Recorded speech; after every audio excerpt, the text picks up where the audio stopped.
The testimonies. The first thing is man's awareness of good and evil. It is because of this awareness that his chiding conscience rebukes him on every evil. It is a small court of justice which is found within every person, which delivers its unbiased verdict at all times. Whether he accepts it or not, a person is able to clearly listen to this verdict after every blemish that emanates in his thoughts and deeds. This continues till he becomes so deeply involved in evil that this evil completely surrounds his faculties, thereby lulling the calls of his conscience to sleep. This internal system of rebuke is a testimony of his own inner self and is called the testimony of the rebuking self.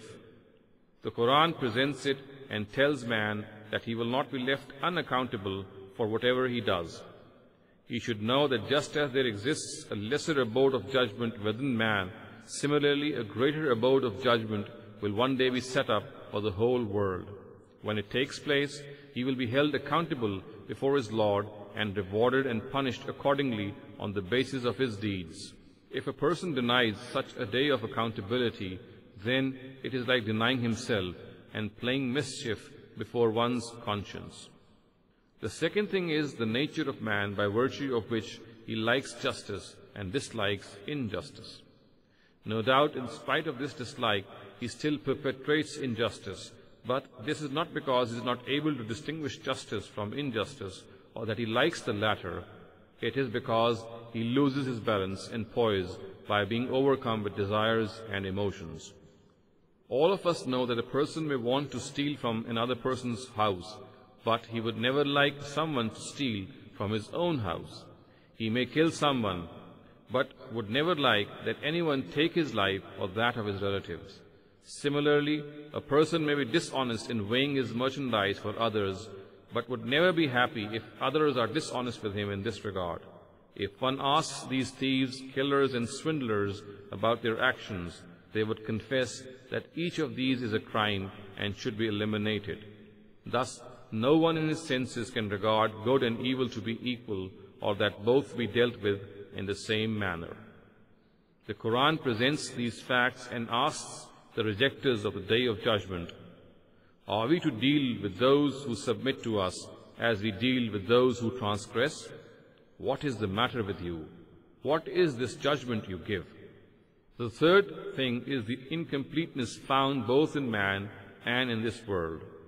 From whatever aspect these two are seen, it is clearly evident that in every single part of theirs, the great power and wisdom of their Maker is apparent.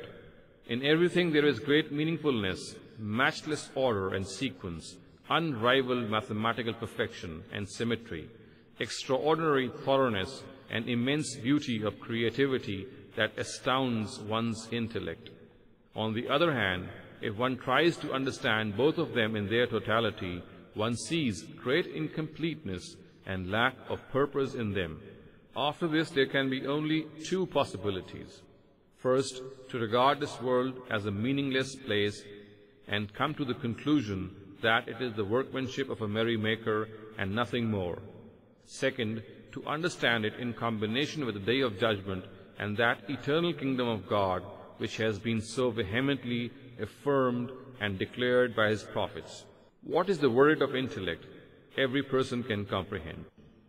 The fourth thing is the attributes of God, the effects of which are evident in every speck of this universe. The attributes of providence and mercy in particular need one's attention. After witnessing the extraordinary arrangement made by the Lord of this world to nurture and nourish man, how can a person of intellect think that his Lord would leave him unaccountable, and how can it be expected from the merciful and gracious God to not punish people who have made this world a place of oppression and injustice?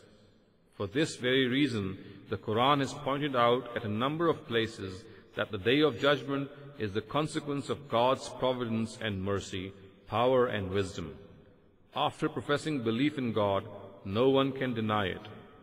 The fifth thing is the manifestation of God's judgment in this very world. This happened through prophets who were elevated to the status of messengers.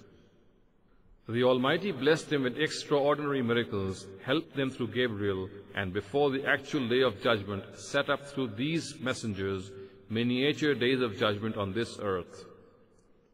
The objective was to prove the existence of God and the hereafter before the people in the very manner scientific facts are proven through empirical evidence in a laboratory. After this, obviously, no one is left with an excuse before the Almighty to not accept the truth. The methodology adopted for presenting this empirical evidence was that these messengers communicated the truth to their people and then declared that they will set up a court of justice for their people on behalf of the Almighty. The reward and punishment on the basis of one's faith and deeds which they have been informed of will take place for their people in this very world. Just as physical laws are unalterable and manifest come what may, in the same manner this moral law of God shall manifest itself before them once they are left with no excuse to deny the truth. Thus, those among the people of these messengers who accept their calls shall attain salvation both in this world and in the next, and shall be dominant on their adversaries. And those who reject these calls shall be humiliated and will receive divine punishment. Whenever this prediction was made, and about whichever people it was made in the most impossible and unbelievable of circumstances. However, it is an amazing historical reality that it came true whenever it was made, and came true in such a manner that people in fact witnessed God administering justice, and the heavens and the earth were filled with His majesty and splendor. The Quran has informed us that the last time this miniature day of judgment took place was in the 7th century A.D. This amazing event of human history occupies extraordinary significance because it took place in the light of known history. Thus, the minutest of details about it are preserved, and all its phases are before us, and anyone can witness them by turning the pages of history.